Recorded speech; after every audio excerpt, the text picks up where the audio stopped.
je voudrais donc passer au sujet du jour, donc le droit d'accès aux zones d'attente.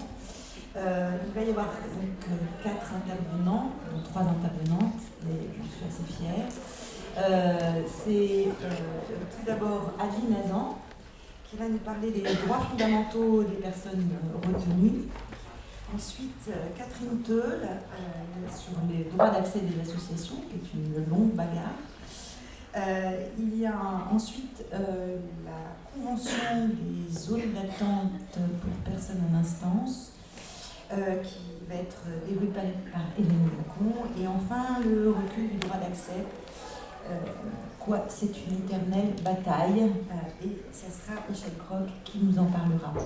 Je vais donc vous laisser à chacun et chacune 10 minutes, et puis vous pourrez vous répondre ou rebondir, et évidemment la salle aura le droit d'intervenir. Merci, bonjour à toutes et à tous, et puis bien sûr, bon anniversaire à la NAFE. Alors, vous nous avez demandé de parler de l'accès aux zones d'attente de la société civile et des institutions. En ce qui concerne la question de l'accès, le contrôle général des lieux de privation de liberté n'a pas de problème. C'est après, je dirais que ça se gâte. Pourquoi on n'a pas de problème? Parce que nous sommes une autorité administrative indépendante. Je précise en quelques mots pour ceux qui ne connaîtraient pas ou pas beaucoup. Une autorité administrative indépendante qui existe depuis une loi de 2007 et a commencé donc ses travaux en 2008. Et cette loi nous donne comme compétence de vérifier que les droits fondamentaux des personnes privées de liberté sont respectés.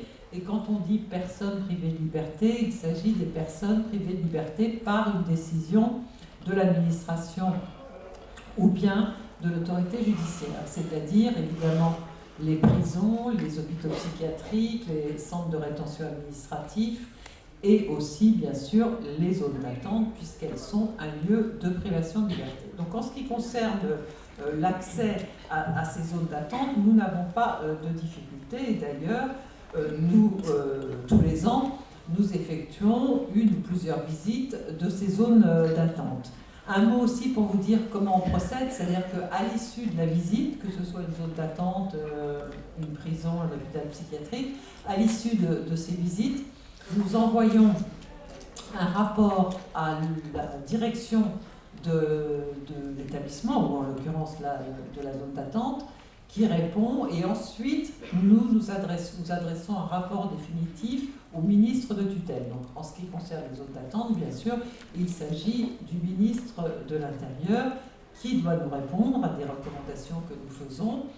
Et une fois la réponse du ministre reçue ou éventuellement pas reçue, le rapport devient tout à fait définitif et nous le publions sur notre site. Donc, pour ceux que ça intéresse, sur le site du CGLPL, il y a le rapport des zones d'attente que nous avons effectuées. Et par ailleurs, dans nos rapports annuels, celui de 2019 va être publié le 2 avril prochain, il y a toujours un ou plusieurs paragraphes sur notre activité dans les zones d'attente. C'est plus développé sur notre activité dans les centres de rétention, parce que nous y allons plus souvent, mais il y a aussi un chapitre sur les zones d'attente. Alors en 2019, exceptionnellement, on a visité une seule zone d'attente en Nouvelle-Calédonie, et nous avons eu 7 saisines, dont 6 nous ont été transmises par les associations, souvent bien sûr la NAFE. En 2018, nous avions visité 5 zones d'attente, Lille, Mérignac, Nantes, Roissy, et puis les locaux de la PAF de Menton. Peut-être qu'on en parlera éventuellement dans le débat, si dans les 10 minutes ça ne suffit pas. Alors, en fait, on effectue notre contrôle à partir du refus d'entrée de la personne, et on analyse à la fois les conditions matérielles de la refuse de la personne et également l'aspect procédural. Ce que nous constatons le plus souvent, et ça ne va pas vous étonner, c'est que les droits fondamentaux des personnes qui séjournent dans ces zones d'attente ne sont pas la plupart du temps respectés. Alors évidemment, il y a de très très grandes disparités selon notamment la taille de ces zones d'attente. Il y en a des très petites, il y en a des très importantes, comme celle de Roissy justement, que nous avons visitée en juin 2018, et je voulais vous en dire quelques mots parce que Cette zone d'attente nous a évidemment posé un certain nombre de difficultés. C'était d'ailleurs la 3e visite. Nous l'avions visité une première fois en 2009, une deuxième fois en 2015, et je dois dire que malgré de nombreuses recommandations qui ont été adressées au ministre en 2015, très peu malheureusement avaient été suivies d'effet. Alors d'abord, ce qu'on a constaté en visitant la ZAPI, c'est que il y avait un temps trop important qui était passé en salle de maintien du poste de police avant même le transfert en zone d'attente. Une moyenne de 4 heures, mais c'est trop, parce que dans ces 4 heures, il ne s'est pas passé grand-chose. Et on a vu quand même des maximums allant jusqu'à 9 heures, ce qui est énorme pour la salle de maintien. Ce qu'on a vu également et qui nous a beaucoup préoccupé, c'est que beaucoup des personnes qui étaient arrêtées, enfin dont on a refusé l'accès, au bout de 24 heures ou 48 heures, mais un certain nombre quand même au bout de 24 heures, arrivaient à obtenir les justificatifs de leur séjour en France, par exemple l'attestation d'hébergement qui leur manquait. On a vu, je me souviens même, la situation d'une personne chilienne qui n'avait pas l'attestation d'hébergement de sa fille et qui visiblement ne savait pas qu'elle en avait besoin. Et le consul s'est déplacé dans la zone d'attente pour la lui donner.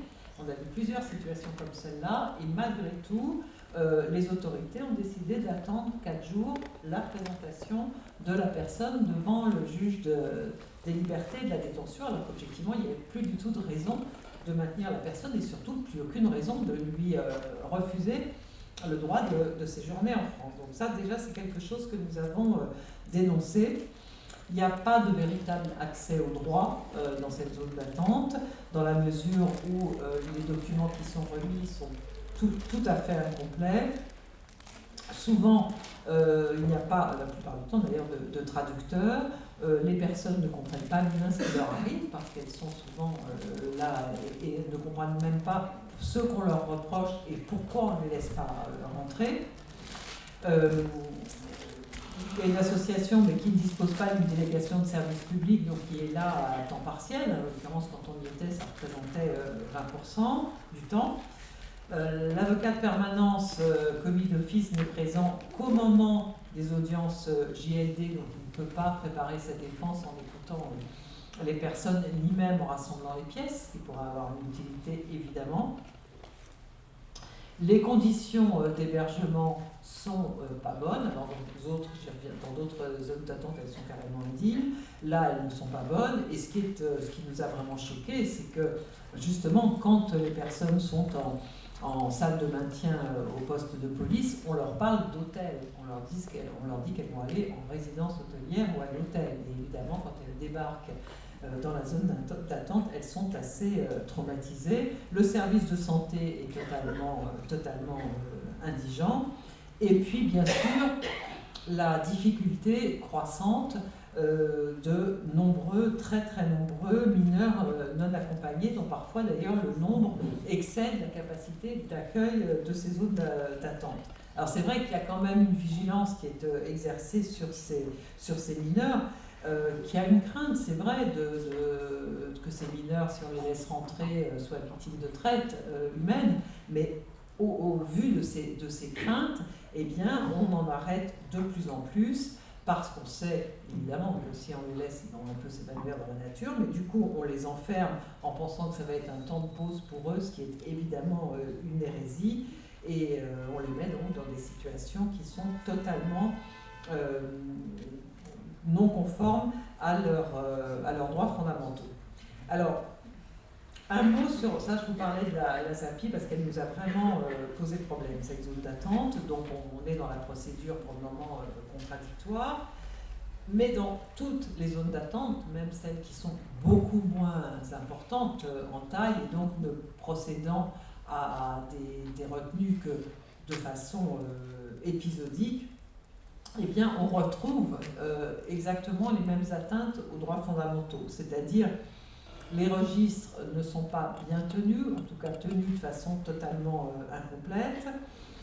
La notification des droits, ça nous, au contrôle général, on y accorde énormément d'importance, de mettre les personnes justement en situation de pouvoir connaître leurs droits. ben celle-là est parfaitement incomplète, avec des agents qui parfois ne maîtrisent même pas la procédure, surtout quand ils en traitent 2 ou 3 par an. Les documents d'information remis aux personnes sont complètement incomplets. On en a même vu qu'ils n'étaient plus du tout en cours, ils étaient totalement obsolètes. Et puis là, encore plus dans les petites zones d'attente, évidemment, que dans les grandes, pas d'interprète, donc évidemment des personnes qui ne comprennent absolument pas ce qu'on leur reproche. Donc voilà le constat que nous faisons. Voilà la problématique nouvelle mais qui nous préoccupe beaucoup des mineurs non accompagnés.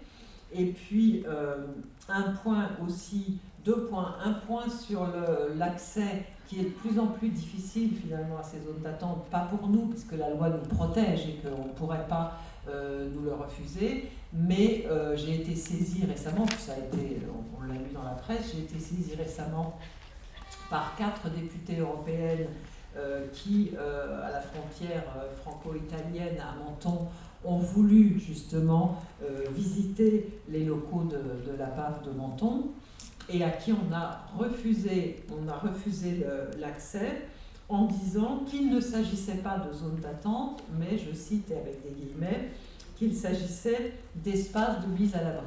Alors, l'espace de mise à l'abri, ça ne veut rien dire, ça n'est pas un critère juridique, c'est d'ailleurs ce que j'ai répondu à ces députés, parce qu'en gros, on leur a dit, c'est pas une zone, vous pourriez rentrer, c'était une zone d'attente, mais c'est une zone de mise à l'abri, donc ça ne répond pas aux mêmes exigences d'accès qu'ont les députés aux zones d'attente, donc vous ne pouvez pas rentrer. Donc j'ai évidemment répondu à ces députés européennes, il y en a 4 qui m'ont saisi, que je faisais exactement la même interprétation qu'elles et que pour moi c'était assimilé, même si ça n'est pas strictement une zone d'attente. Le droit d'accès des personnes qui ont accès aux zones d'attente est absolument reporté sur ces espaces de mise à l'abri et qu'elles doivent pouvoir y rentrer et que je me réserve la possibilité donc de saisir les autorités.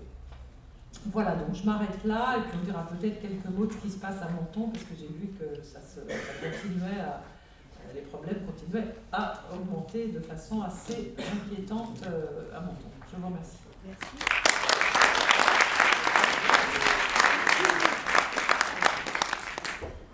Je ne suis pas certaine que tout le monde tiendra le timing comme toi. Attends, mais... C'est toi qui marche ou c'est moi? Non, ça marche pas. Hein, non, il marche pas. Il faut appuyer dessus. Là, voilà. J'ai activé le bouton, mais il fallait appuyer sur le bouton. C'est pas mieux. En fait, François-Julien Laferrière, ce matin, m'a piqué une partie de mon introduction. C'est normal, c'était le président historique. Mais je vais quand même reprendre les éléments que je comptais signaler en introduction, parce que je crois qu'il est très important, au moment où on célèbre les 30 ans de l'ANAFE, de rappeler qu'il y a 45 ans, en 1975, donc, grâce à l'entêtement d'un avocat, Sixte Ugolini, et à des journalistes de la Marseillaise et du Provençal, les Français ont découvert que depuis 1964, des milliers d'étrangers étaient parqués dans un hangar dans le port de la Joliette à Marseille. Ces étrangers venaient d'Algérie, du Maroc, d'Afrique noire, et ils étaient là pour 2 raisons, principalement. Pour une partie d'entre eux, parce qu'ils avaient été interpellés sur le territoire en situation irrégulière et qu'ils étaient donc sous l'arrêté d'expulsion. Mais la grande majorité d'entre eux, 70%, étaient là parce que c'était des personnes qui n'avaient pas rempli les conditions d'entrée sur le territoire. Et elles devaient donc être envoyées dans leur pays d'origine. Et on estime qu'en l'espace de 12 ans, il y a eu 30 000 personnes qui sont passées par le hangar d'Arinque. Alors, avec ce centre d'Arinque, c'est pour ça que je voulais en parler, nous combinions à la fois la zone d'attente et le centre de rétention. Mais nous les combinions sans aucun statut, sans aucune forme juridique, sans législation, sans normes techniques, sanitaires. Tu as parlé des conditions de la zone d'attente et d'insalubrité pour certaines d'entre elles, mais là, c'était une horreur. Je veux dire qu'il y avait une douche qui n'était même pas accessible régulièrement par des dizaines de personnes. Et donc, c'était effectivement une zone de non-droit. C'était en plus une zone totalement clandestine, aucun magistrat n'intervenait dans la procédure. Et pour le gouvernement de l'époque, je rappelle que ça se passait sous Giscard d'Estaing, quand on a dénoncé la prison clandestine d'Arennes telle que la presse l'a désignée, bon, ils ont trouvé que c'était quand même faire grand cas de ce qui n'était en fait qu'un centre d'hébergement provisoire. On en revient à la mise à l'abri. Ça, c'était Michel Kwiatkowski, ministre de l'Intérieur, ou ce qui n'était qu'un centre de transit, ça c'était le garde des Sceaux, Jean Le Gagné. Donc, bon, certes, les conditions matérielles étaient absolument déplorables, mais avec des crédits, on allait améliorer les choses. Donc, pourquoi je l'appelle ça? Parce que, pour deux raisons. D'une part, ce que François Julien Laferrière a appelé ce matin, c'est que c'est à partir de là qu'il est apparu qu'il pouvait y avoir un internement administratif d'étrangers totalement invisible aux yeux de la République, aux yeux des Français. Et qu'à partir de là, il y a commencé à y avoir des débats sur effectivement la mise, non pas aux normes, mais dans tous les cas l'introduction de droit dans cette question. Ça, c'est un premier point. Mais la deuxième chose, c'est que, puisqu'on m'a demandé de parler de l'accès des associations en zone d'attente, c'est parce que l'opinion publique a été alertée que ça a bougé. Et c'est indispensable, et il est apparu indispensable, qu'il y ait à ce moment-là cette alerte de l'opinion publique. Et donc, le basculement du droit, plus la connaissance ou l'absence, dorénavant, on ne pouvait pas dire qu'on ne savait pas. Je trouve que cela témoigne de l'importance de la société civile et de sa capacité à alerter le public, à alerter les parlementaires, à faire bouger les lignes du droit. Et il me semble que c'est finalement historiquement un élément qui est tout à fait constitutif de ce qu'a voulu faire l'ANAFE par la suite. Alors, pour l'ANAFE, il faut, depuis notre origine, un droit de regard, un droit d'intervention, et je ne dirais même pas simplement un droit, c'est un devoir de regard et un devoir d'intervention. Il faut que nous soyons présents. Et si l'opinion publique peut prendre ce dossier ou peut suivre ces questions-là, il faut voir aussi que l'histoire se répète finalement un peu, parce que c'est bien parce qu'il y a eu les personnels aéroportuaires, les personnels des compagnies aériennes, que progressivement l'information a été poussée vers les associations et qu'à partir de là, en 1989, nous avons créé l'ANAFE. Il fallait qu'il y ait des témoins et que ces témoins ne restent pas taisants, que ces témoins le disent, que ces témoins fassent savoir. Et donc, à partir de là, les associations, les syndicats, les bénévoles qui accompagnent l'ANAFE situent leur action dans la défense, dans la connaissance d'abord, et dans la défense des personnes qui sont placées et maintenues en zone d'attente, de façon à ce que cette situation ne puisse pas véritablement, et ne puisse plus totalement échapper au regard de la société civile. Bon, dit comme ça paraît simple. On voit, on regarde, on dit. Mais en fait, depuis le début, ça n'a pas été si simple que ça. Alors ça, François-Julien Laferrière n'en a pas trop parlé. Patrick Delouvain l'a un peu plus évoqué en montrant les évolutions de la composition de l'ANAFE. Mais depuis le début, ça a été un combat permanent avec l'administration, avec l'autorité, avec le gouvernement. D'abord, il a fallu obtenir la reconnaissance du droit d'accès. Pas évident d'obtenir la reconnaissance du droit d'accès. C'est-à-dire, pourquoi est-ce que des associations auraient le droit d'aller dans une zone dite internationale au début, puis zone de transit, pardon, ça y est, voilà que je m'en mêle les pinceaux avec les ministres qui ne connaissent pas les concepts, une zone d'attente. Pour le ministre de l'Intérieur, je pense que Patrick l'a rappelé tout à l'heure, l'OMI était largement suffisant pour remplir des fonctions. Et il a fallu attendre la loi de juillet 1992 pour qu'il y ait explicitement un droit d'accès ouvert aux associations. Et, encore fallait-il que ce droit soit précisé. Alors vous avez la loi, et puis vous savez qu'ensuite vous avez les décrets d'application. Bon, là on a attendu 3 ans d'application. La loi 1992, le principe est acté.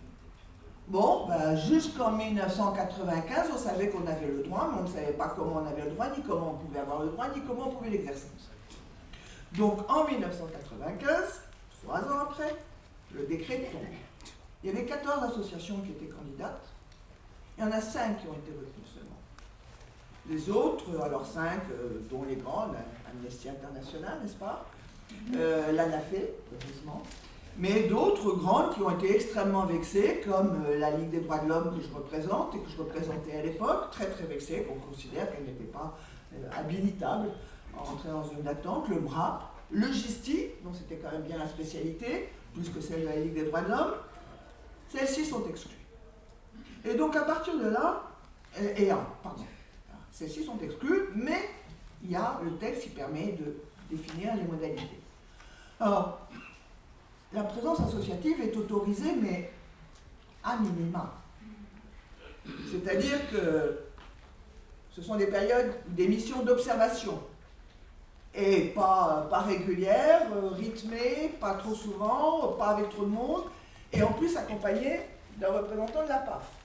Vous imaginez le plaisir des représentants de la PAF, accompagnant les missions d'observation des associations. Ils ont trouvé que ça leur prenait beaucoup de temps. Le nombre de visites était limité, la fréquence était limitée, donc le Conseil d'État a été saisi. Je passe sur tous les contentieux, parce que alors là, vous en avez dans les archives de l'ANAFE que Laure et son équipe ont préparé, vous avez tout ce que vous pouvez faire. Il y a une thèse à rédiger là-dessus, il y en a même plusieurs que vous pouvez rédiger, tellement c'est absolument formidable. Et donc le Conseil d'État saisi pour annulation, pas très courageux, le Conseil d'État, pas très aventureux, parfois ça lui arrive d'être un peu plus audacieux, mais là, il a estimé que la loi donnait toute latitude au gouvernement de limiter la mission des associations à un rôle d'observateur pour lequel la fréquence imposée est suffisante. Dont acte. Rien à redire.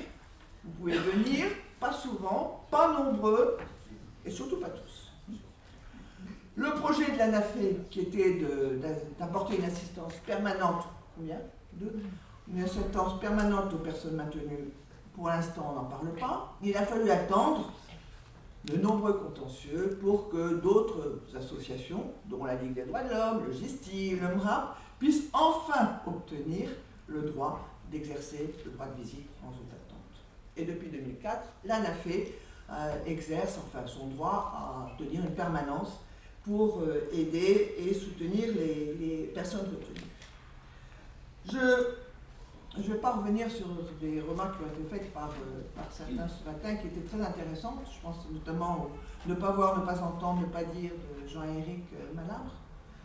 Mais je vais revenir sur un point qu'a évoqué Laurent Giovannoni. Je trouve très important que dans l'histoire de l'ANAFE, il y ait une mixité, effectivement. Associations, d'organisations professionnelles, de syndicats et d'associations dites humanitaires au sens large, même si certains d'entre nous refusent le terme d'humanitaire. Mais je sais aussi, et je crois que c'était extrêmement important que nous ayons ce droit et cette volonté d'avoir un droit de regard. Je sais aussi qu'il y a un certain nombre de personnes qui régulièrement mettent en cause cette volonté d'organisations comme les nôtres, de vouloir être présentes dans des lieux qui sont considérés comme des lieux indignes de la République. Parce que ce serait une caution que nous apporterions à ces législations, à la mise en œuvre de ces formes d'enfermement. On peut comprendre la question ou le questionnement, cela étant, je persiste et je dirais que dans un cas comme celui-là, il vaut mieux un ordre, même discutable, plutôt que l'arbitraire. Et que c'est sur ce terrain-là que nous défendrons toujours le droit d'accès, le droit de visite, le droit d'intervention des associations dans des lieux d'informement tels que les zones d'attente ou les centres de rétention.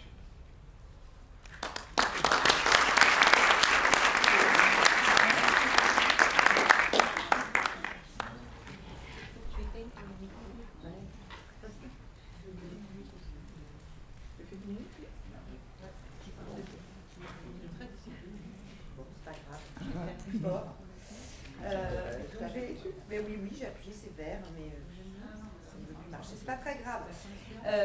Hélène Gacon qui va donc maintenant nous parler de la spécificité la convention ZAPI, c'est pas grave.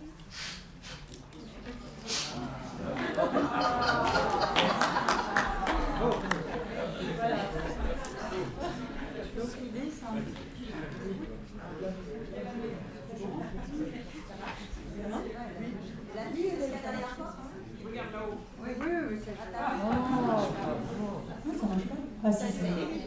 Voilà, donc l'idée c'est un peu de comment en arriver là. C'était pas facile et heureusement c'était un travail collectif. Je relève d'ailleurs que les camarades ont tout fait pour ne pas être dans le champ de ce photo. Alors je compte sur Sylvia pour surveiller le temps parce que je ne maîtrise pas du tout. Et mais c'est évidemment, c'est pas seulement anecdotique, mais tout le monde, quand on parlait de la ZAPI, ne savait pas s'il y avait un P ou deux P. Je pense que c'est parce que Sylvia était déjà très influente à l'époque, puisque à l'époque, c'est elle qui couvrait déjà tous les sujets. Et à force de lire les articles de Sylvia, eh bien, de nombreuses personnes de la NAFE ou d'autres parlaient de la ZAPI avec deux P à Roissy. Il y avait une confusion qui était tout à fait évidente. Mais aujourd'hui, bien sûr, il n'y en a pas. Un éclat. Alors, juste sous forme un petit peu de mosaïque, quelques effets, je dirais, presque pas narratifs, presque anecdotiques, et surtout quelques éléments de débat, de discussion, de réflexion, et puis après, on rebondira tous ensemble sur les points qui vous intéressent le plus. Je reviens évidemment sur ce qui a déjà été évoqué à plusieurs reprises, sur le double rôle de la NAFE qui est apparu très clairement, c'est-à-dire à la fois coordonner, mutualiser tout le travail qui est fait par la NAFE en tant que telle, mais aussi, enfin, surtout toutes les organisations qui la composent, pas seulement les associations, mais également les syndicats, pour aménager ce regard extérieur qui est tout à fait nécessaire dans un lieu d'enfermement. Et je dirais, je reviendrai beaucoup sur ça dans un contexte qui, de surcroît, était à l'époque extrêmement difficile et tendu. Je ne veux pas dire que les choses se soient beaucoup améliorées, mais il y avait déjà ces particularités. Autre point qui était effectivement très caractéristique, et là évidemment c'est pour faire la transition avec ce qui vient d'être évoqué par Catherine, à savoir que les moyens du regard dont on disposait sur la zone d'attente étaient très limités, puisque le décret donc du 2 mai 1995 avait contingenté le nombre de visites pour chacune des associations avec un agrément, avec un nombre de personnes limité pour chaque association, etc. Donc contingenté à d'abord 5 visites et puis après 8. Et effectivement, je rebondis aussi sur ce que disait Catherine, sur le fait que ces visites étaient encadrées par la PAF, changeaient complètement. Et je dirais, j'ai cru comprendre aussi que selon les visiteurs, ça se passait plus ou moins bien, sachant qu'on ne pouvait pas mélanger, c'était forcément 2 personnes de la NAFE ou 2 personnes de telle association. Et je me souviens de mon ami Mathieu Boilet, qui était encarté à la NAFE, qui disait, en fait, avec toi c'est bien quand on fait des visites, parce que la PAF est bien plus gentille. Je pense que c'est pas parce que c'était moi, mais à cause de mes fonctions. Bref, un contexte où tout était très limité, et donc on commençait à développer un petit peu des stratégies de contournement, avec la mise en place d'une permanence téléphonique. Je crois qu'elle n'a pas été encore évoquée, mais c'était extrêmement important, à compter de l'année 2000, et qui a reposé complètement sur la participation, la mutualisation, là encore, des différentes organisations. Il faut savoir que Internet démarrait à peine, et je ne sais pas si certaines personnes qui participaient à cette permanence sont présentes, mais très concrètement, c'était tous les dossiers dans les locaux physiquement, par exemple de la Ligue, puis le lendemain de France Travail, puisque une fois que vous participez, etc. Et donc, de jour en jour, les permanenciers, à la fin de la journée, faxaient tous les documents concernant tous les dossiers traités pour que ça puisse se poursuivre le lendemain. Un contexte politique qui est extrêmement tendu et donc vraiment une sorte de ras-le-bol et de réflexion pour tenter de développer un peu une stratégie de contournement. Et l'idée qu'on a eue au sein de la NAFE, ça a été de changer de mode d'action, c'est-à-dire de prendre le risque de cramer véritablement déjà tout le quota dont on disposait dans le cadre de ces visites dès le début de l'année. C'était fait donc au mois de janvier 2001, au risque de ne plus rien faire pendant le reste de l'année. Et parallèlement, donc, de faire des observations, des audiences qui, elles, étaient quotidiennes et qui ont été évoquées ce matin par Anna. Et donc, l'idée, c'était de faire des observations en audience et des visites en zone d'attente tous les jours, pendant 20 jours, pour avoir une sorte de photographie du parcours d'un maintenu, bien sûr de manière tout à fait virtuelle. Voilà, donc on a fait ça, ça a donné lieu à un rapport. Je n'ai pas fait le PowerPoint parce que je ne suis pas encore retraitée comme Patrick, mais j'ai préparé un document qui, quand il sera amélioré, sera certainement mis en ligne sur le site de l'ANAFE. Et donc j'ai mis toutes les références des différents rapports et ça a donné lieu à ça. Étape suivante, très importante, là aussi je crois que ça n'a pas été évoqué, rétention et zone d'attente, les droits fondamentaux, donc avec les difficultés qui ont encore été mises à jour, si je puis dire, par Aline à l'instant. Et donc, on a décidé, très nombreux syndicats et associations, de faire la lettre à Jospin. Ce n'est pas la lettre à Aline, mais c'est la lettre à Jospin, dans laquelle on lui demandait, en tant que Premier ministre, qu'il use de son pouvoir réglementaire pour prendre telle et telle disposition pour améliorer les droits fondamentaux. Donc ça, vous voyez très bien qu'il ne nous répondrait pas et que donc, 2 mois après, on pouvait conclure à l'existence d'une décision de rejet et qu'on pouvait ainsi provoquer un contentieux auprès du Conseil d'État. On a doublé cette lettre d'une lettre à des parlementaires. Je vous passe, j'ai retrouvé aussi là dans les archives la réaction de Jean-Marc Ayrault quand il était président du groupe socialiste et qui par exemple évoquait déjà la possibilité de créer une commission d'enquête parlementaire sur les zones d'attente.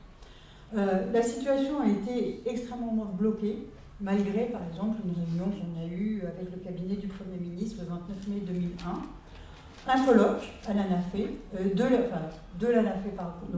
organisé au Sénat grâce à l'aide et au soutien surtout indéfectible de Robert Brett, qui était sénateur des Bouches-du-Rhône, un rapport qui a été fait à cette période-là, et de tension vraiment qui était extrême. Et le 10 décembre 2001, nous étions reçus pour aborder les questions de zone d'attente et aussi de rétention par Clotilde Valcor. Alors là, évidemment, je ne peux que tourner mon regard vers Sylvia, parce que j'ai retrouvé un article qui avait été, comme par hasard, publié le 11 décembre, or on sait très bien qui était daté du 11 décembre, donc publié le 10 décembre, et je reprendrai un encadré dans lequel, à ma connaissance, c'est la seule fois que j'ai vu ça dans le monde, un reportage, et à la fin duquel il était indiqué, je cite, « Ce reportage a été réalisé lors d'une visite inopinée de Robert Brett, sénateur PCF des Bouches-du-Rhône en zone d'attente. Le Monde, alerté sur l'aggravation des conditions de maintien des étrangers à Roissy, avait par 2 fois demandé, le 22 et le 29 novembre, une autorisation de visiter cette zone au cabinet de Daniel Vaillant. Devant le refus du ministère de l'Intérieur, la direction du journal a décidé de le faire sans autorisation. » Je crois la petite histoire, c'est que tu passais pour l'attaché parlementaire de Robert Brett, et comme quoi, on voit que ça sert à tout d'être attaché parlementaire. Mai 2002, changement de majorité aux élections présidentielles, on s'en souvient, et on se souvient également que Nicolas Sarkozy est devenu ministre de l'Intérieur. Là, je suis obligée d'accélérer, j'imagine, et donc je passe directement au 19 novembre 2002, tout ça j'ai retrouvé dans les archives, une réunion avec la conseillère immigration du ministère, Emmanuelle Mignon, et qui nous a émis la proposition, là je cite en fait les termes du compte-rendu qu'on a établi à l'ANAFE, et elle proposait, je cite, d'ouvrir un bureau en ZAPI 3 permettant à des représentants de l'association d'assurer une présence régulière en zone d'attente. Et des réactions des uns, des autres, je regarde certains, on était 4 pour représenter l'ANAFE, et pour commencer à soulever quelques problématiques sur lesquelles je reviendrai tout à l'heure. Encore une réunion, peu de temps après, le 10 décembre 2002, et à propos de laquelle il me semble que c'était important, Emmanuelle Mignon, toujours la même, disait qu'elle présentait le rôle de l'ANAFE comme je cite, une association partenaire des services de l'État, et, je cite toujours, à l'image de la CIMAD en rétention, car il faut casser l'idée selon laquelle l'association est là pour surveiller. Il est donc préférable de parler de collaboration, des questions concrètes lui semblent devoir être évoquées, etc. Et je pense que le terme de pour surveiller était extrêmement important, parce que un point qui, pour nous, était vraiment tout à fait particulier sur la zone d'attente, je savais, par rapport à la CIMAD en rétention, c'est qu'en zone d'attente, on est au contact de la PAF, et la PAF, c'est celle qui prend la décision et qui surveille. Alors qu'en rétention, eh bien, les gendarmes sont là pour juste appliquer une décision, mais qui n'a pas été prise par eux, et c'est évidemment tout à fait essentiel comme différence. Une réunion avec nous deux, avec le ministre de l'Intérieur, nous annonce que donc pour lui il n'y a pas de problème à ce que les associations soient présentes en zone d'attente. Il confie l'assistance humanitaire à la Croix-Rouge française et donc propose que le juridique soit confié à l'ANAFE et donc plusieurs réunions techniques pendant une année sur comment, etc., et comment on rédige. Bon, voilà, il y avait beaucoup de choses. Et donc on a le schéma général tel qu'il a été élaboré dans un premier temps avec cette signature, donc 5 mars 2015. Les principales problématiques qui avaient lieu, qui étaient soulevées et qui donnaient lieu à des débats internes tout à fait caractéristiques, c'était bien sûr conclure ou pas. Catherine me disait tout à l'heure le jour où l'ANAFE s'est vendue. Autre question, voilà, donc est-ce qui y va? Est-ce que l'ANAFE y va? Une question aussi qui s'était posée, qui était extrêmement importante, c'est est-ce qu'on accepte que ce soit seulement l'ANAFE et pas toutes les associations? Est-ce qu'on accepte que ce soit également limité à Roissy, ce qui était une manière de renoncer aussi à notre présence, ou en tout cas à accepter le dispositif, le seul qui existait, c'est-à-dire celui des décrets pour les autres zones d'attente? Enfin, il y avait toutes ces questions. Autre question évidemment tout à fait essentielle, c'était celle de l'accès permanent ou de la présence permanente. C'est la solution de la présence permanente qui a été retenue pour la Croix-Rouge. Et nous, vous avez compris, et ça a été évoqué notamment par Anna ce matin, que c'est l'accès permanent, puisque justement il y avait une indépendance, parce qu'on n'avait pas les moyens, et même, je dirais, on ne voulait pas avoir les moyens. Il y a même des subventions qui ont été proposées, et dont le principe a été d'emblée rejeté par nous, et parce qu'il y avait une indépendance vis-à-vis des pouvoirs publics qu'il était nécessaire de préserver. La dernière question qui était tout à fait essentielle dans les discussions, et puis finalement les choses se sont un peu précipitées, il y a bien eu un moment où il a fallu qu'on accepte de signer, c'était celle de l'accès en zone internationale.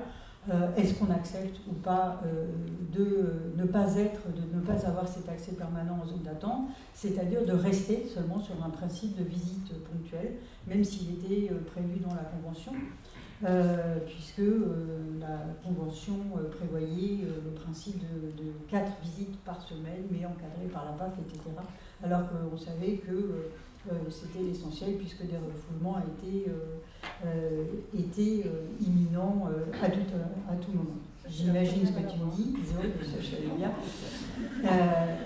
En conclusion, la question c'est est-ce qu'on reste sur un système d'accès permanent ou est-ce qu'on va vers une question de présence permanente?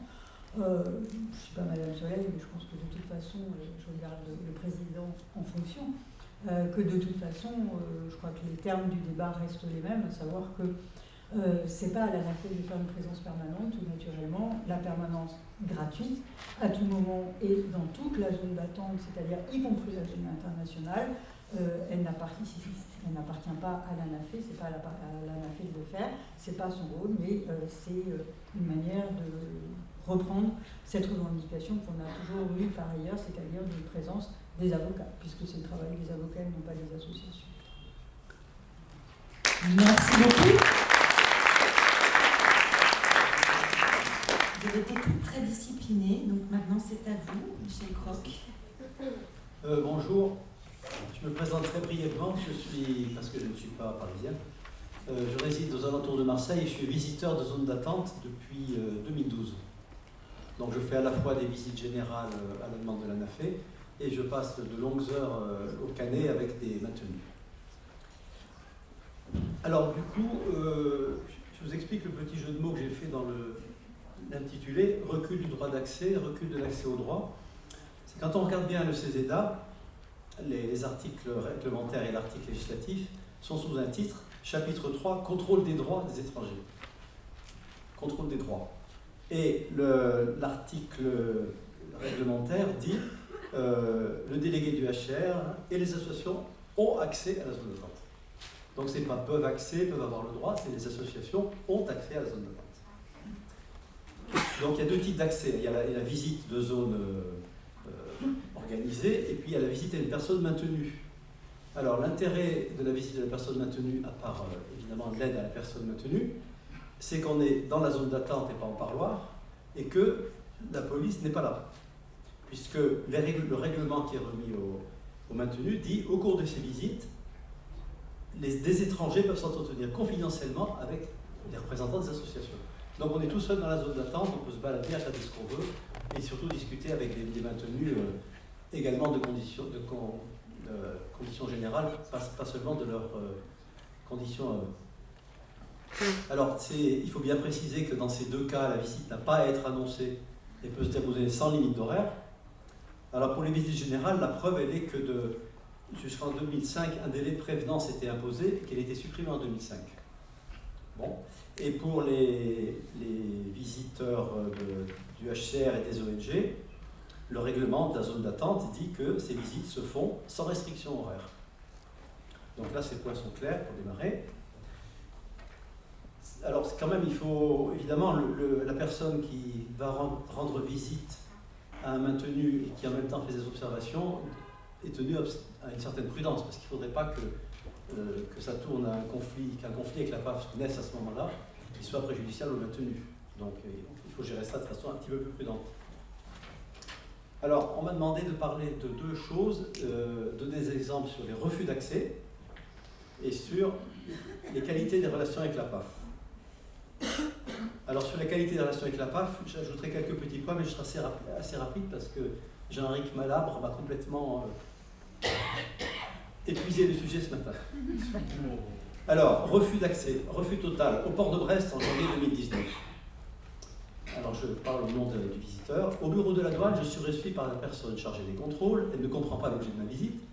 Elle me met en lien par téléphone avec le commissaire divisionnaire qui dirige le service de la douane du port de Brest.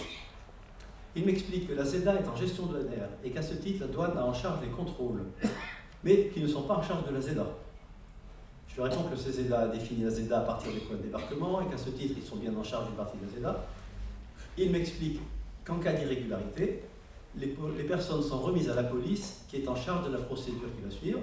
La discussion se termine et il m'invite à aller au commissariat central de la ville. Alors, je n'ai pas vérifié l'arrêté, mais je ne pense pas que le commissariat central de la ville. Alors, refus partiel à Orly, ça c'est très fréquent. C'est quand une équipe nouvelle arrivera pour prendre le relais que l'on va signaler aux policiers présents jusque-là qu'il aurait fallu avertir le commandant de ma présence. Ce dernier arrive, me fait attendre, vient me voir pour me dire que je n'ai pas accès au registre des maintenus et que j'aurais pu avoir accès à la salle de maintien. Et ma visite, ça va s'arrêter là. Je refuse tout dialogue et j'ai accès au registre des visiteurs dans lequel je note ces éléments.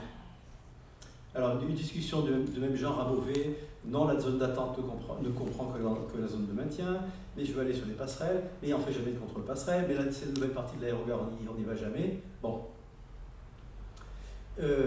Alors, qu'est-ce qu'on va chercher dans la zone internationale? Je pense qu'on est quelques-uns soupçonnés qu'il y a un local caché quelque part, où on garde les gens avant de les amener en zone d'attente. Et en tout cas, on a une certitude, c'est qu'un jour à Roissy, un ou une visiteuse de l'ANAFE a constaté que la PAF utilisait un agent de liaison géorgien comme interprète pour des passagers débarquant d'un avion de Géorgie. Je pense que les droits n'étaient pas très respectés là. Alors, on nous dit pendant les réunions annuelles, on nous dit beaucoup, oui, vous savez, vous avez raison, mais vous savez, il faut qu'on forme les agents, parce que les agents de la PAF, vous savez, ils n'ont pas l'habitude, tout ça. Bon. Donc, s'il vous plaît, formez les agents de la PAF. Alors, il y a l'histoire du badge vert. Pour aller en zone internationale, il se paraît qu'il faut un badge vert et être sous la conduite de quelqu'un qui a un badge rouge. Et pour avoir le badge rouge et le badge vert, il faut plusieurs jours, donc il faut s'annoncer à l'avance. Alors ça, c'est la théorie de l'aéroport de Satolas. Bon. À Marseille, il y a quelques années, quand j'ai voulu aller visiter avec un officier la zone internationale, il a dit au planton, donne-moi un badge. Et on y est allé. Et puis la deuxième fois où je suis allé visiter, ils m'ont dit écoutez, on ne vous donne pas de badge parce qu'on vous connaît. Bon. Donc la règle du badge vert, elle est inventée par ceux qui veulent nous embêter. Alors dans la qualité des communications avec la PAF, alors j'ai quelques compléments à ce qu'a dit Jean-Éric. Il vous a dit ce matin que le téléphone était un moyen absolument pas sûr, que la police a expliqué ça, qu'on ne peut pas demander des renseignements par téléphone parce que ce média n'est absolument pas sûr, et c'est avec ce média qu'on fait les entretiens avec l'OFPRA. Alors dans ce sens-là, il est sûr, mais on s'en fout. Le policier qui hurle dessus, je ne sais pas si Jean-Éric a dit, vous avez bien entendu, qu'il hausse encore le ton, affirmant que nous, ANAFE, poussons les gens à faire des demandes d'asile. Alors ça, je pense que ça rejoint ce que dit Gérard, c'est que dans les statistiques du ministère de l'Intérieur, on ne voit que les demandes d'asile spontanées à la frontière, c'est-à-dire celles faites après le refus d'entrée et avant le maintien. Les autres ne sont pas spontanées, puisque c'est les associations qui, l'Estimad aussi, d'ailleurs, poussent. L'expression « le policier me hurle dessus ». En faisant une observation à Menton, le 31 janvier, je me suis fait 2 fois hurler dessus par un CRS, le fusil comme ça, et à 40 cm du visage. Là, je vous assure que c'est impressionnant, et que pour des personnes qui sont maintenues en zone d'attente, ça doit être assez terrifiant. Sinon, parmi les réunions ne sont pas toujours stériles. Il y a moi j'ai vu depuis que j'y suis allé quelques fois, là, quelques résultats. Un en particulier, c'est que la NAFE a obtenu un règlement uniforme dans toutes les zones d'attente. Le règlement que j'avais vu dans certaines zones d'attente avant expliquait que si vous voulez demander de l'asile, le ministère des Affaires étrangères va vous interroger et prendra une décision. Ça, c'était avant 2014. Et alors maintenant, dans le règlement dit bien comment va se passer la procédure, et puis on a obtenu que dans la loi de 2015, la procédure soit décrite dans la décision de maintien. Et ça, c'est la NAFE, ça. C'est pas la PAF spontanément. Et puis aussi, il y a eu à Marseille un grand moment, après une visite où Brigitte Espuche, dont elle est sortie folle de colère, elle a été suivie 3 mois après par une lettre de la direction des étrangers à la direction centrale de la police disant « Dans la zone d'attente, dans les locaux de Marignane, vous ne gardez pas les gens plus de 48 heures parce que ces locaux sont indignes. » Bravo Brigitte. Alors, alors finalement, à quoi ça sert de faire des visites en zone d'attente ?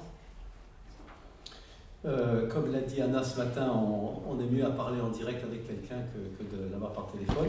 Puis ça va permettre de constater des quantités de choses. Par exemple, le téléphone, il y en a qui ne fonctionnent pas, il y en a qui ne sonnent pas.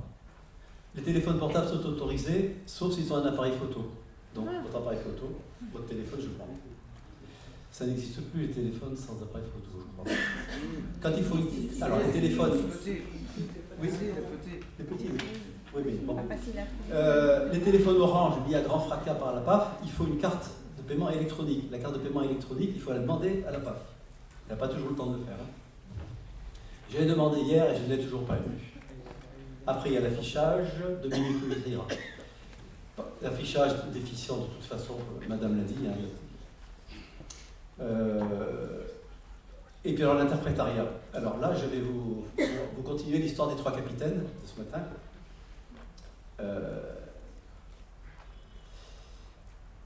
Les 3 capitaines qui disaient qu'ils ne répondraient plus par téléphone parce que ce n'était pas un média sûr. Lors d'une visite de zone d'attente, les visiteuses demandent en quelle langue sont spécialisés les interprètes présents physiquement dans l'aéroport. Ce qui était un piège parce que normalement il faut des interprètes assermentés, n'est-ce pas? La police répond qu'il y en a beaucoup, surtout l'arabe, puisque beaucoup de vols desservent le Maghreb. Lorsque les visiteuses demandent si la personne peut faire appel au personnel de l'aéroport, les officiers de car répondent que oui. Lorsqu'elles insistent, en demandant s'il s'agit du personnel de compagnie, un premier officier répond que oui, avant d'être interrompu par le deuxième officier qui dit non. Nous n'avons pas le droit. Il commence à expliquer qu'il peut faire appel à des passagers comme interprètes et sont immédiatement interrompus par la 3e capitaine qui affirme que tous les interprètes sont assermentés sur la liste de la cour d'appel. Alors, le 2e capitaine se rattrape en disant « Lorsque nous utilisons des passagers comme interprètes, on leur fait prêter serment. » Alors maintenant, j'ai la liste des 14 associations agréées pour faire des visites en zone d'attente. 14. À Marseille, je suis seul depuis quelques années et j'ai posé la question à l'ANAFE qui me dit il doit bien y avoir une trentaine de visiteurs. Donc il y a 14 associations qui sont agréées, ça veut dire 140 cartes possibles, 140 cartes. Ça serait bien que ces associations se mobilisent un peu plus et puis délivrent des cartes de visiteurs à des personnes qui auront le temps de faire des visites. Parce que vraiment, c'est très complémentaire, pour l'expliquer ce matin, très complémentaire de ce que font les permanences en plus. Merci.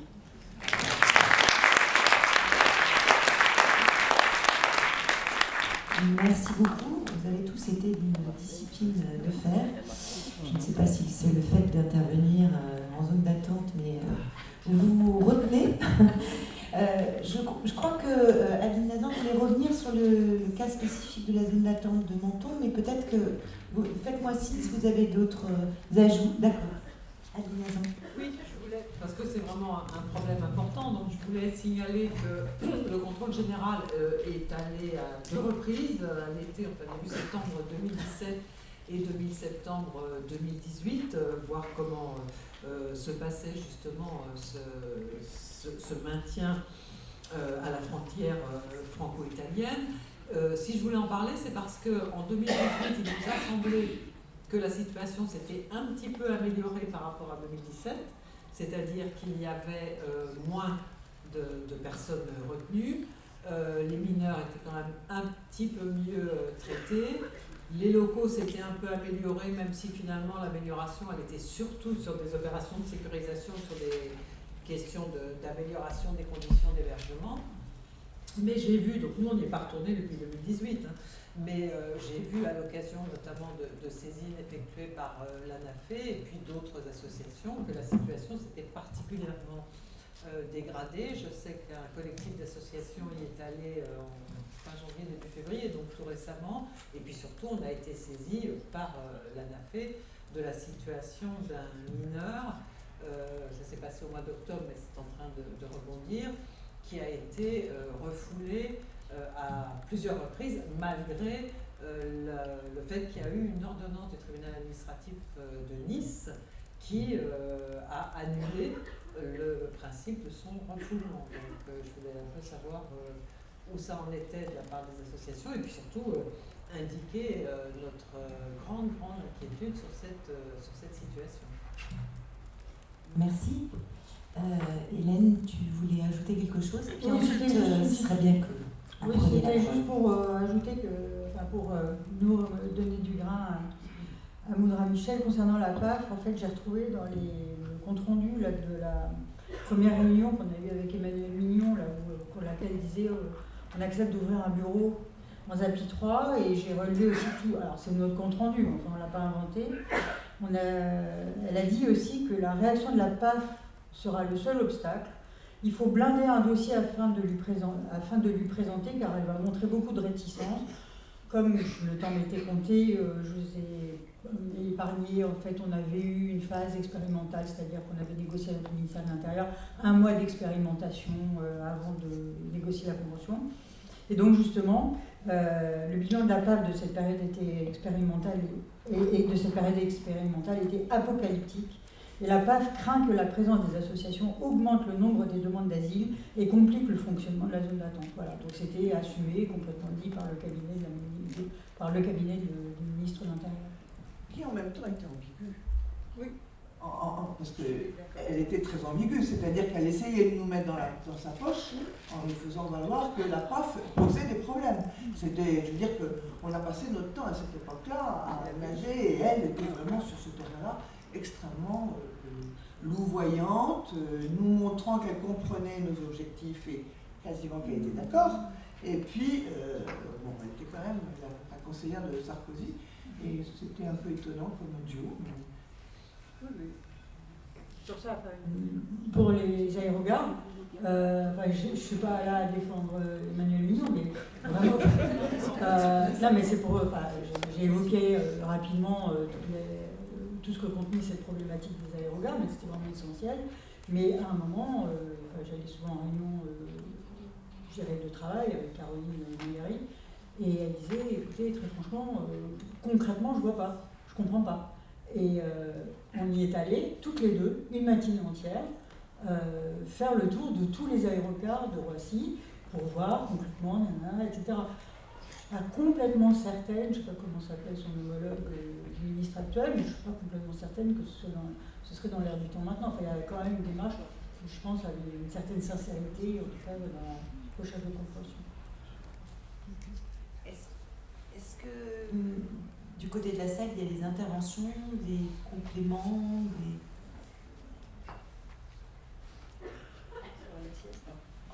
Oui, monsieur là-bas, et ensuite madame devant. Monsieur... Ah pardon, le micro arrive.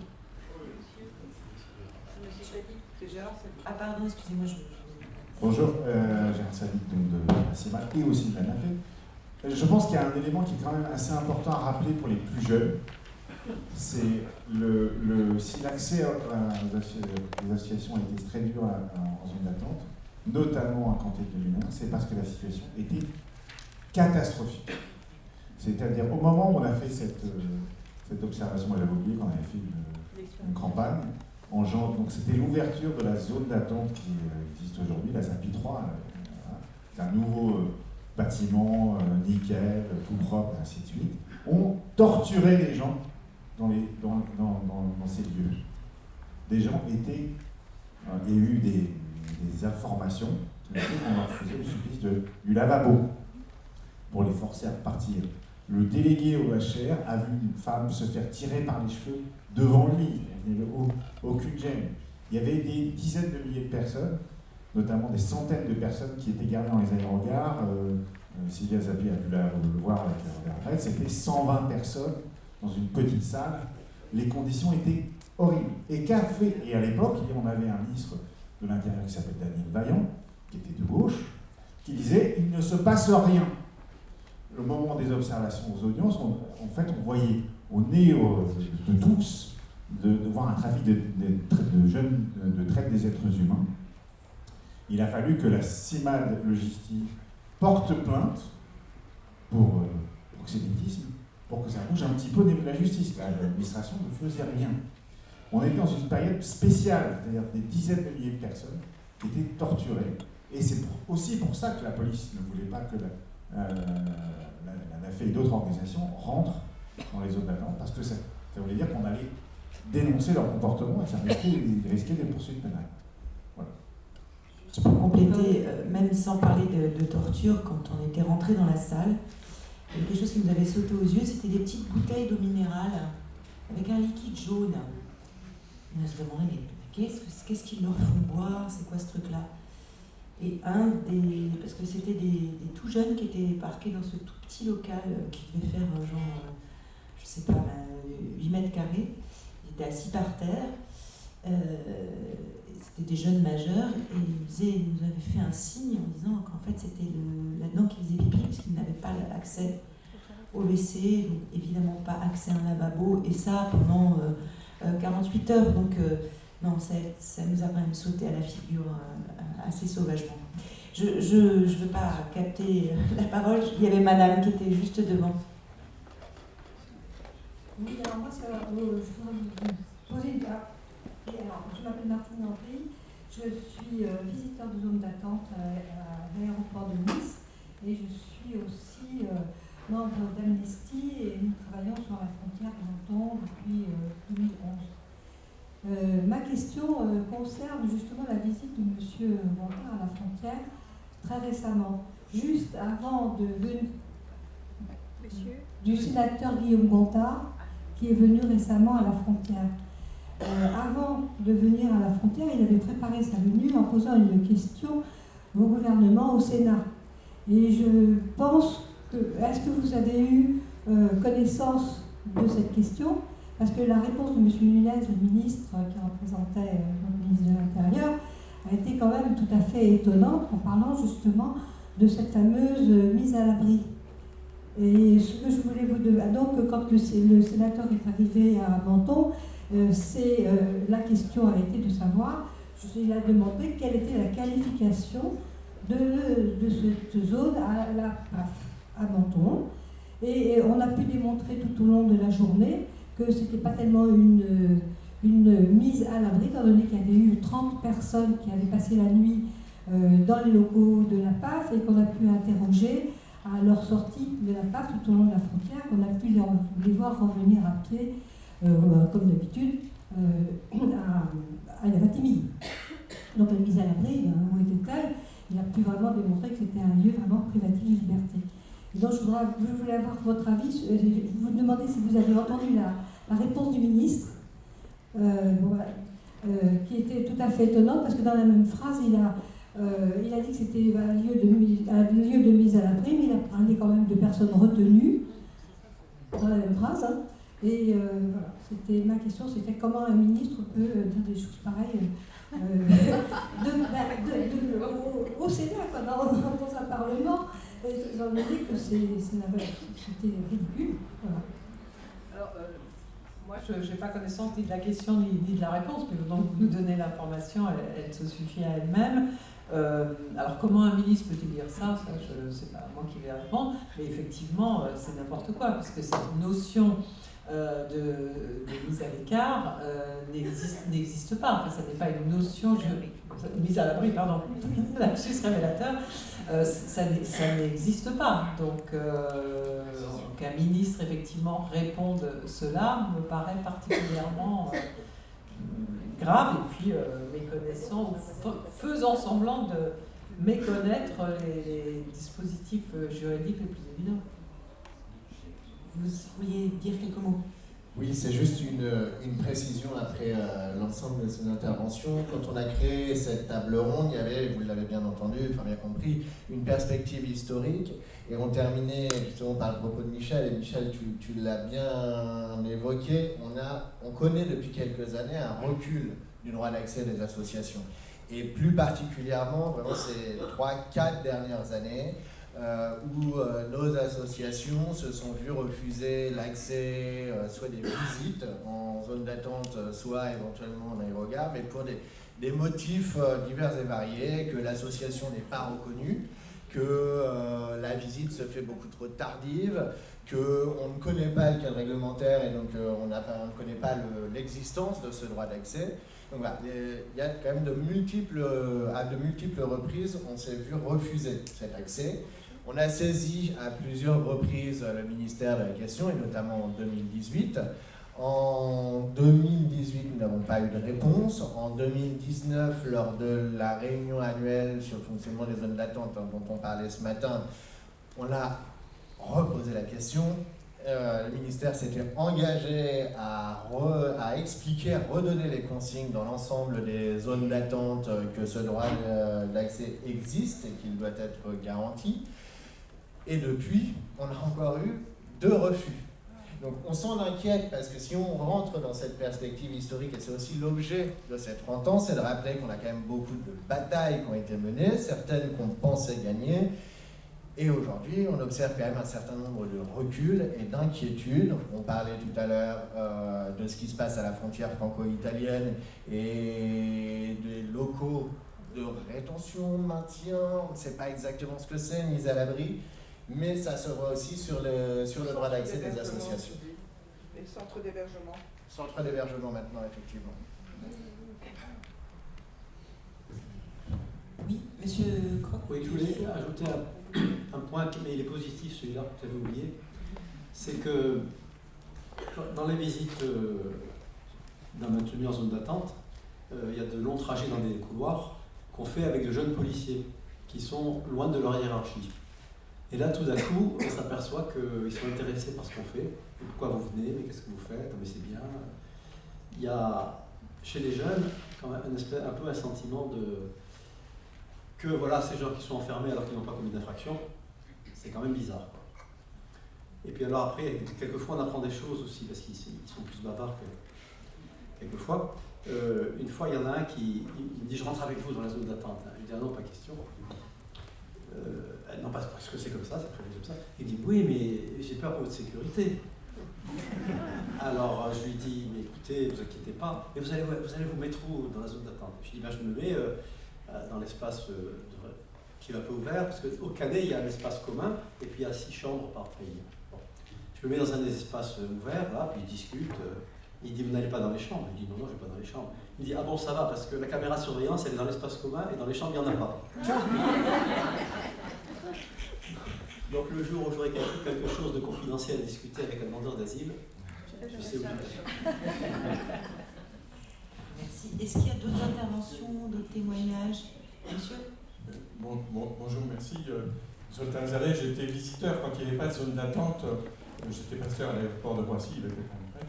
Et je voudrais, pour rebondir peut-être sur ce que Gérard Sadik disait, évoquer 2 anecdotes en se disant, je me dis des fois c'est un cauchemar, ça n'est pas arrivé, ça ne peut pas arriver, on est en France, et donc c'est des choses dont je ne parle nulle part parce qu'on ne me croirait pas. Donc voilà, des fois Patrick Delouvain me contactait, je voudrais savoir, voilà, je vais citer 2 cas. Une fois, il me demande de visiter 2 personnes. Je ne savais pas trop qui c'était. Je prends contact avec la PAF, ils disent, ah, ben j'ai la personne A. Mais je n'ai pas la personne B, alors vous ne pouvez pas avoir la personne B, mais A, ben, je veux bien, vous pourrez la rencontrer.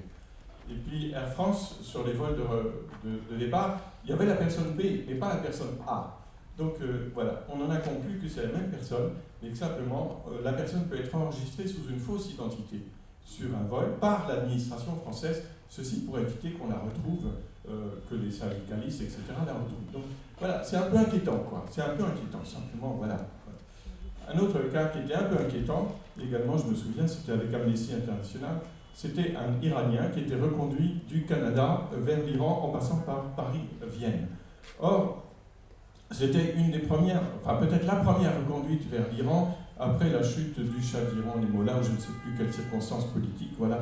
C'était quand même un peu délicat ou douteux. Il était accompagné par une infirmière qui, au passage au contrôle de frontières à Roissy, donc vous voyez l'importance du personnel aéroporteur qui se dit mais qu'est-ce qui se passe, je suis témoin de quoi? Il y a une infirmière qui accompagne et puis qui, au passage à la frontière, dit ah moi je vais que jusqu'à Vienne, je lui fais une dernière piqûre à Vienne pour qu'il soit tranquille, pour qu'il se tienne tranquille, et puis après moi je reviens, eux ils vont jusqu'à Téhéran. Là-dessus, les gens, la CFDT d'Air France, etc., disent mais il est en train de se passer quoi? Contact Amnesty International, puis voilà, il y a tout un réseau qui s'est mis en place pour savoir qu'est-ce qui se passe avec cette personne, avec contact avec Amnesty International, Canada, etc. Mais j'évoque ça en disant, mais qu'est-ce qui est en train de se passer? Qu'est-ce qui se passe dans la garantie que les personnes qui sont en zone dite internationale ne sont pas soignées en quelque sorte à leur déni? Voilà, je l'évoque simplement parce qu'il peut arriver des choses, n'est-ce pas? Il paraît qu'il avait, au Canada, refusé l'aide d'Amnesty International, donc il était consentant à repartir, j'en sais rien. Merci pour votre sensibilité. Merci. Est-ce qu'il y a d'autres interventions, d'autres témoignages? Oui, pardon. C'était plutôt une question pour vous, du coup, Madame Zapin. Je me demandais si c'était possible de revenir un petit peu concrètement sur comment votre visite s'était déroulée, pour qu'on ait aussi un peu une perspective et un regard sur ce qui avait pu se passer à ce moment-là, à mettre en parallèle avec ce qu'on peut connaître aujourd'hui. Oui, je veux bien. Je pensais pas que c'était si important. Je me souviens très très bien, c'est extrêmement gravé dans ma mémoire. En fait, je m'occupais d'immigration pour Le Monde et ça faisait des semaines que les associations m'alertaient, me disaient que ça se passait vraiment très mal en zone d'attente. Et donc j'avais décidé qu'il y avait un droit de visite et d'exercice droit, parce qu'il était reconnu dans la loi, nous sommes aux associations, mais aussi aux journalistes, et, non pas aux associations, pardon, à l'époque c'était aux parlementaires. Et donc j'avais fait une première demande, on m'avait dit oui, une deuxième demande, pas de réponse, troisième demande, pas de réponse.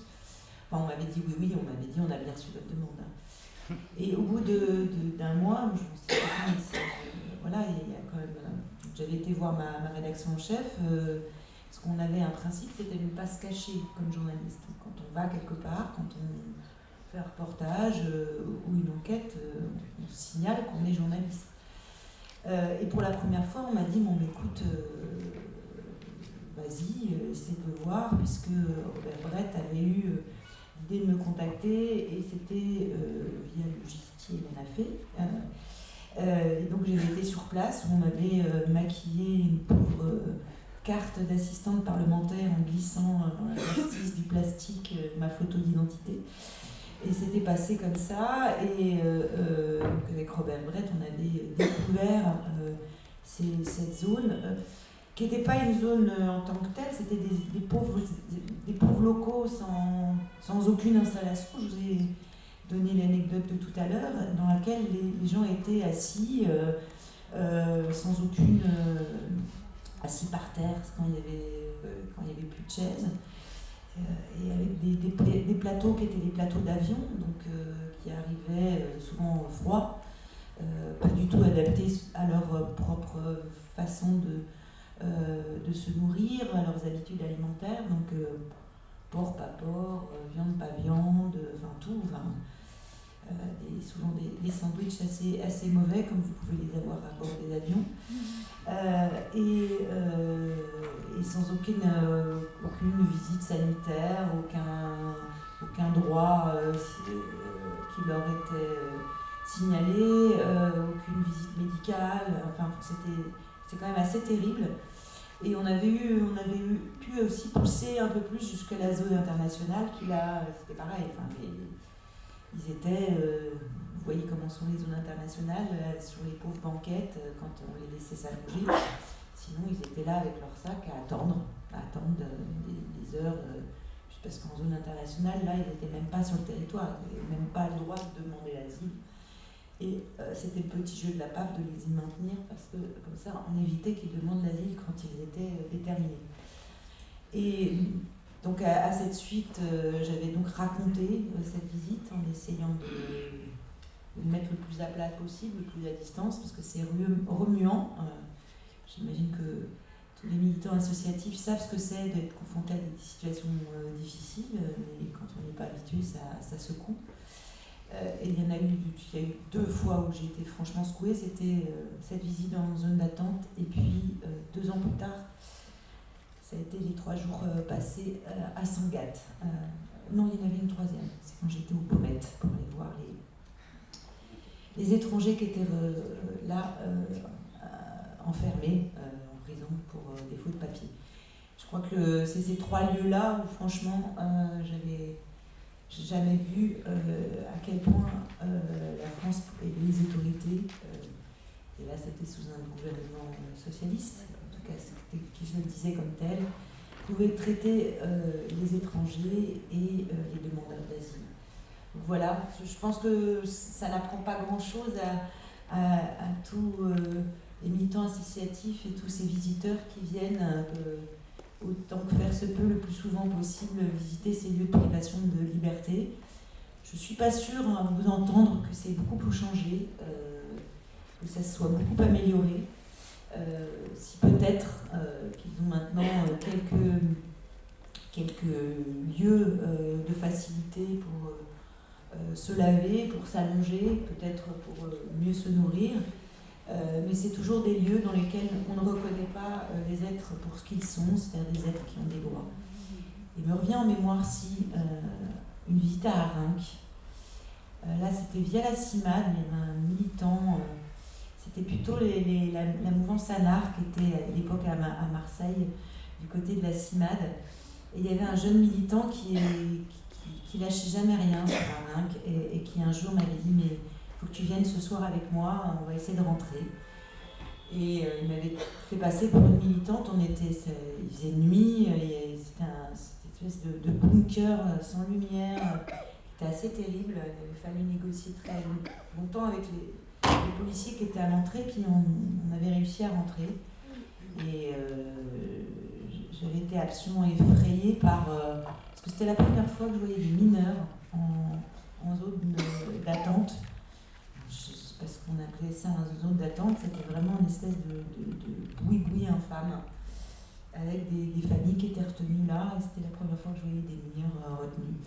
Et ça a été assez terrible. Et je peux vous dire que le ministère avait été absolument furieux quand j'avais écrit un article sur cette réalité-là, parce que voilà, déjà laisser des militants associatifs pénétrer ou témoigner, ou des élus, c'était une chose, mais alors en plus la presse, ça voulait dire que ça sortait vraiment, et ça ils n'aimaient pas du tout.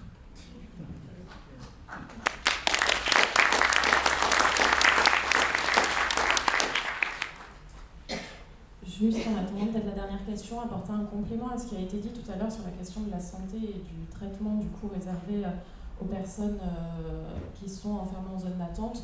Vous nous avez donné des exemples qui datent de quelques années. J'en ai un de l'année dernière, en zone d'attente de Lyon-Saint-Exupéry, lors d'une visite faite par 2 visiteuses de l'ANAFE, après avoir eu de nombreuses difficultés pour accéder à la zone d'attente, ce qui fait écho à ce qui a été dit tout à l'heure. Elles ont finalement pu rentrer. Il y avait un couple dont la femme était clairement en situation de détresse et totalement stressée. Et au bout d'un moment, on nous a prié de sortir parce que les pompiers arrivaient. Et au bout de 10 minutes, on nous a autorisé à rentrer. Et son mari nous a dit qu'une piqûre lui avait été faite également. Et elle était effectivement endormie sur le banc. Donc, même pratique, en tout cas, a priori. Si, oui. Une petite question juste après ma précision de tout à l'heure. À vous, Madame Hazan, on saisit régulièrement pour ce genre de questions. Que pourriez-vous nous conseiller ou nous suggérer dans ces situations-là où nos associations se voient refuser régulièrement l'accès en zone d'attente? C'est un refus qui n'a pas lieu d'être, puisque votre droit d'accès, c'est un droit qui est reconnu par les textes, si je m'amuse. Donc, je pense qu'il faut examiner la possibilité d'une action en justice par rapport à ce refus, parce que ce refus est illégal, c'est un abus. Donc, il faut intenter des actions en justice. Ce que je voulais dire, moi, justement en vous écoutant dire à quel point le droit d'accès, justement, des associations est en train de régresser. Je ne vais pas ajouter un optimisme ambiant, en disant ce que je vais dire, c'est que nous, du côté du contrôle général, non seulement, moi je le vois sur 6 ans, ça fait 6 ans que j'exerce ces fonctions, non seulement la situation des zones d'attente et des centres de rétention administratifs s'est encore aggravé, mais ce que je trouve le plus grave, c'est qu'on a l'impression, parce que nous on alerte les ministres, on fait un rapport annuel, moi je demande par exemple tous les ans au moment du rapport annuel, je demande un rendez-vous non seulement au président de la République et au président du Sénat et de l'Assemblée, mais également aux ministres qui ont la tutelle de ces établissements. C'est-à-dire évidemment la santé, la justice et l'intérieur. Ce que je remarque depuis 2 ans, je ne fais évidemment pas de politique, mais ce que je remarque depuis 2 ans, c'est à quel point, franchement, j'ai l'impression que ces ministres de l'Intérieur, puisqu'ils se sont succédés, mais en ont encore moins à faire que les précédents. D'ailleurs, un signal, c'est que c'est la première fois depuis l'histoire du contrôle que je n'ai pas, que le contrôleur général, soit moi ou un autre, peu importe, n'a pas été reçu par le ministre de l'Intérieur. C'est la première fois. C'est-à-dire que ni Collomb ni Castaner ne m'ont reçu alors que je l'ai demandé. Ça s'est jamais vu et ça ne se voit jamais au niveau des autres ministres. Donc ça, c'est un signe. Et puis même dans le cadre de nos visites, à la fin des missions de contrôle, je vous disais qu'on peut tout voir. Heureusement, on ne nous empêche pas de le faire, parce que voilà, ce serait une telle violation de la loi que ce serait encore plus grave. Donc on ne nous empêche pas de voir les choses. Mais au moment où on fait ce qu'on appelle une réunion de restitution, c'est-à-dire à l'issue de la visite, on donne aux autorités responsables donc là en l'occurrence à la part, notre première impression, sans préjuger bien sûr du rapport écrit qui interviendra quelques mois après, mais on donne une première impression en disant voilà ce qu'on a vu, voilà quelles atteintes on peut déjà relever aux droits fondamentaux.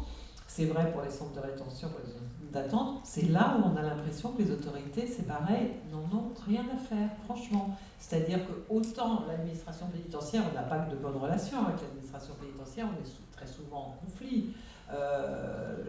La justice dans son ensemble également. La santé, on fait pas mal aussi à la ministre de la Santé de remarques, de propositions, d'observations.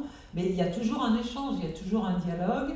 Et finalement, le secteur relevant du ministre de l'Intérieur devient depuis quelques années le seul secteur où il n'y a même pas de dialogue. On a l'impression que objectivement, que ça leur passe au-dessus de la tête. Et qu'ils sont dans un sentiment de toute puissance, de toute puissance. Et puis pour eux, je crois qu'il n'y a pas de problème, quoi. S'il n'y a pas d'accès aux zones d'attente, si la situation des centres de rétention se dégrade, au fond, eux, ils pensent qu'ils ont raison parce que ça va permettre d'en expulser davantage, etc., etc. Et la dégradation des libertés au sein de ces instances-là, à mon avis, ne les agite, mais alors pas du tout. Ce qui ne veut pas dire qu'il ne faut rien faire, évidemment. Mais c'est vrai qu'objectivement, le constat sur ce domaine-là, il est très inquiétant, c'est une évidence. Merci. On arrive à la conclusion. Alors, je ne sais pas si l'une de vous deux veut faire un petit mot, ou, parce que c'est un peu dur de finir là-dessus. Oui.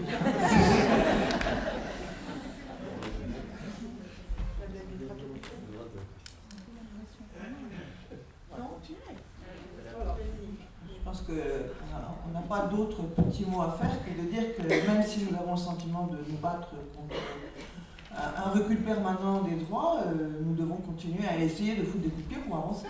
Je veux dire que je crois qu'il n'y a pas d'autre solution.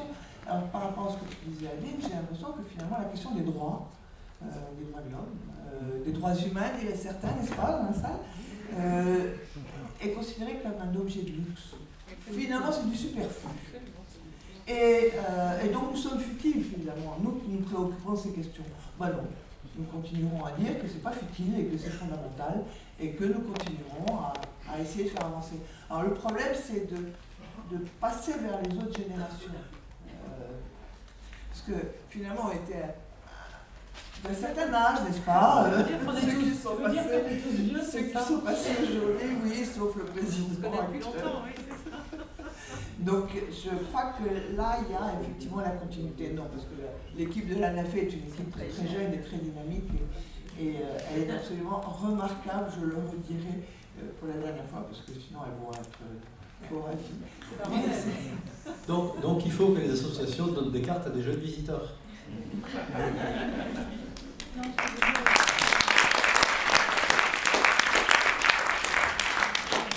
Merci. Tu voulais dire un petit mot?